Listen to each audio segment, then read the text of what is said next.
Ramai pula yang orang dok komen-komen mengatakan QXP bersasar ni bang, bila bang? Dan tak ada berita ke pasal QXP bersasar? Asal cerita pasal Belanjawan 2023. What's up guys? Assalamualaikum dan salam sejahtera kepada korang semua yang sudi menonton Saja Sembang.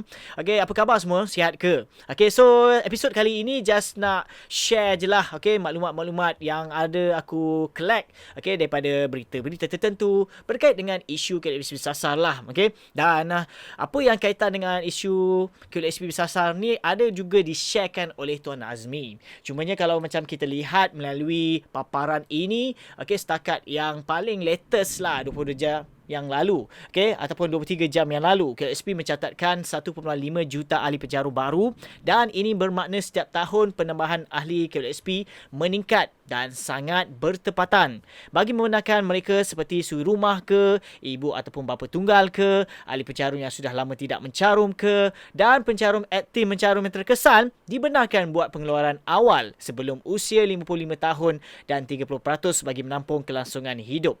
Okey, ini kenyataan ini berkaitan dengan kata statement yang ini sejumlah 500,000 lebih daftar ahli baru QXP dalam tempoh 9 bulan. Yang mana kalau kita lihat kat sini, kumpulan wang simpanan pekerja QXP terus mencatatkan pertumbuhan kukuh dalam pendaftaran ahli baru sebanyak 510,000. Macam mana aku sebut lah?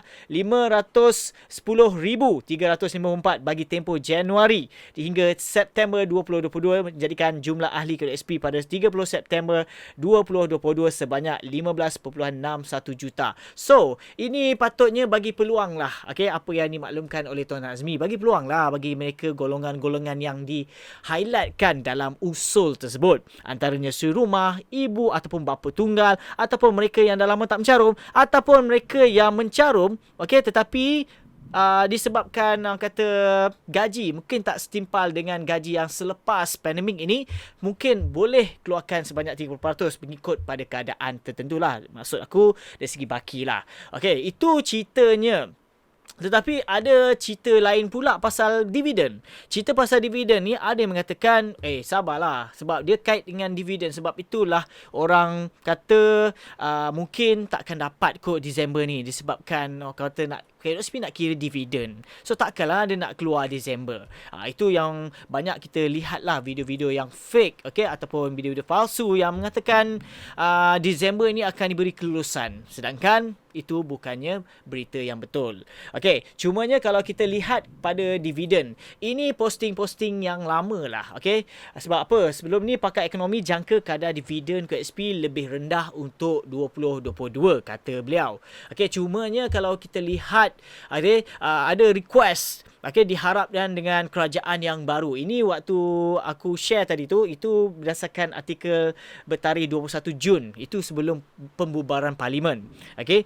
So kita tak tahu sama ada dengan kerajaan baru ni akan memperolehi dividen yang boleh kata mencapai sehingga 10%.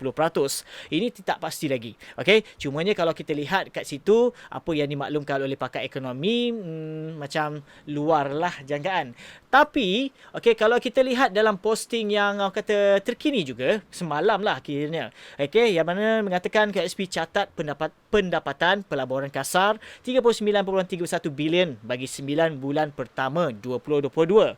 Yang mana kumpulan wang simpanan pekerja merekodkan jumlah pendapatan pelaburan kasar sebanyak 39.31 bilion bagi 9 bulan berakhir 30 September 2022 menurun 18% daripada 48.02 bilion yang dicatatkan pada tempoh pada yang sama 2022. Cumanya kalau kita lihat dekat sini, Ketua Pegawai Eksekutif Datuk Seri Amir Hamzah Azizan berkata, berikutan keadaan pasaran pelaburan ekuiti dan pendapatan tetap yang stabil, QXP telah mencatatkan prestasi suku ketiga yang lebih baik daripada pendapatan pelaburan kasar suku sebelumnya sebanyak 11.14 bilion.